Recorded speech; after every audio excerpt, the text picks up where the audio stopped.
Welcome again with the next video of second module which is agriculture sector of Pakistan.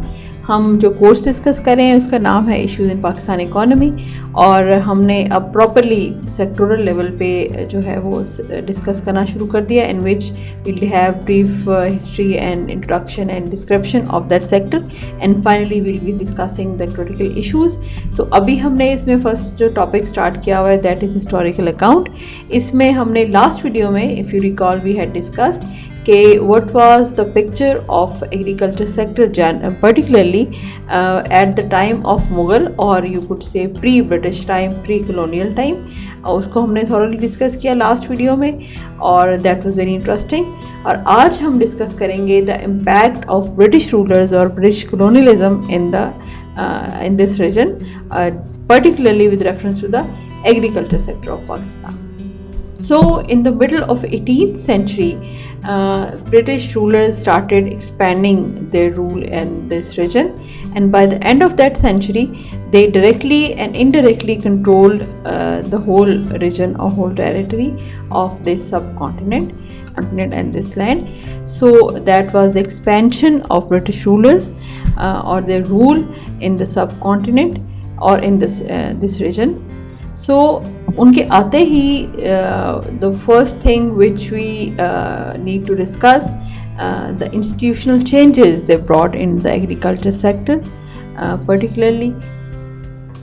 So सबसे पहली चीज़ जो हम British rulers का impact discuss करेंगे the institutional changes they brought into this region. They bring three institutional changes, the big institutional changes in this region with reference to the agriculture sector, and these three institutional changes later on had very important consequences with reference to transforming the picture of agriculture from feudalism to capitalistic structure. So first of all, they introduced the institution of private property. If you recall, pre-colonial time में there was no concept of private property. All the land was owned by the king only, और जो वहाँ पे जो occupant of land or tenant used to be cultivating the land, and the influentials of the area which used to have their own armies to support the king, they used to collect revenues from those peasants and tenants और वो जो है वो king को भेज देते थे. तो private property का कोई concept नहीं था and the true picture was like feudalism. अब जब ब्रिटिश रूलर्स आए तो सबसे पहला जो इंस्टीट्यूशनल चेंज और बहुत बड़ा इंस्टीट्यूशनल चेंज जो आया वो इंट्रोडक्शन ऑफ प्राइवेट प्रॉपर्टी था. They introduced this in late 18th or in the early 19th century in this region.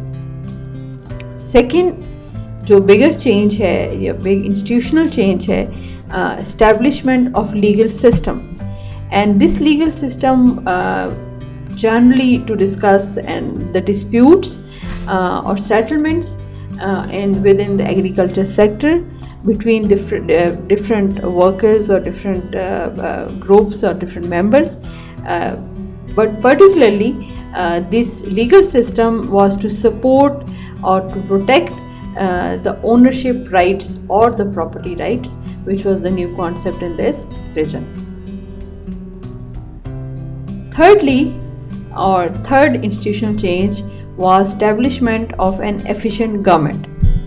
What do you mean by the efficient government? Efficient government in a sense that as they had introduced the property rights and they had given the property rights to the land occupants or zamindars or influential somewhere, then they had introduced the rights of the peasants and tenants as well.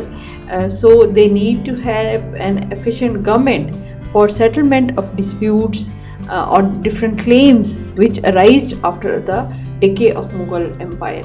If you recall, we had discussed कि जैसे ही Mughal empire centre से week होना शुरू हुई तो बहुत सारे areas में जो ज़मींदार्स थे या जो लैंडलॉर्ड्स थे they taken up the land और उन्होंने कंट्रोल भी ले लिया और वो they take possession of it. बहुत सारे एरियाज़ में डिफरेंट डिस्प्यूट्स अराइज हो गए. सो उन डिस्प्यूट्स को क्लेम्स को भी सेटल किया. देन राइट्स की प्रोटेक्शन और implementation of this property right. So they established N efficient government for all this. So these were three big institutional changes which had an important consequences, or you could say very important things, or foundation stone of the British impact on of colonial impact in this region. So as a result, what happened?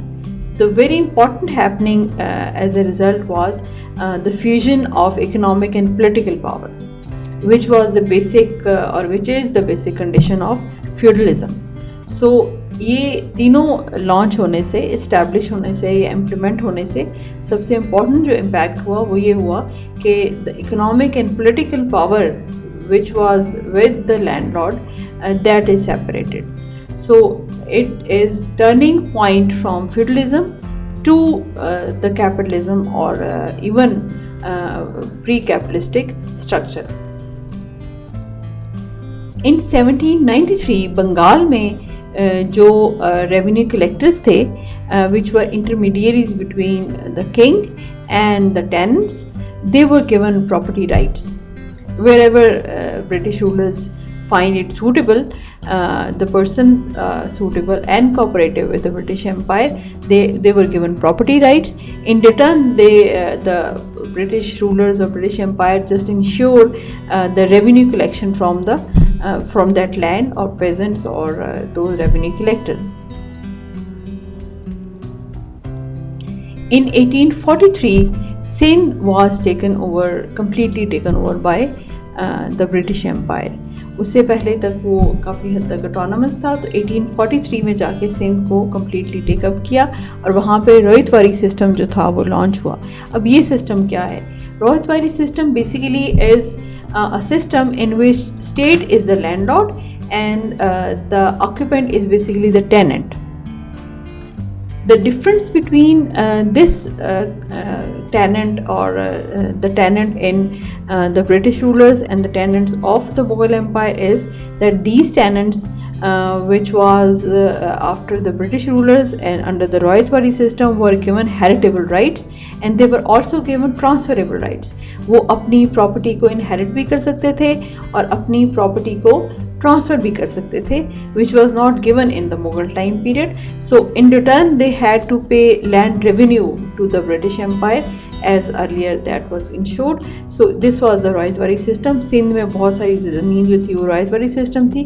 Late इसके अलावा British had granted large tracts of land to the influentials of different area in the Sindh. In return, those influentials had to provide some sort of service whichever was required by the British Empire to support this new government. So वो जो लोग थे जिनको बहुत बड़े बड़े areas की property rights दे दिए गए या जिनको लैंड ग्रांट कर दी गई by the British Empires, those later became the big landlords of the Sindh. So this is the start of the British rule in this region and its initial impact on the agriculture sector of this region. So आज की video में हम इतना ही discuss करें. The next video we'll discuss and we'll continue with the same to discuss the impact of British rulers or British colonialism in this region, discussing various steps taken by the British rulers in this region. Continue the same in the next video and we'll be discussing the impact of British rulers or British colonialism in this region with reference to the agriculture sector by discussing the various steps taken by the British rulers or British Empire in the agriculture sector and their results which had seen in agriculture sector or the way how they transformed the agriculture sector from feudalism to the pre-capitalistic structure or to a very growing sector of the economy. So till then, see you in the next video.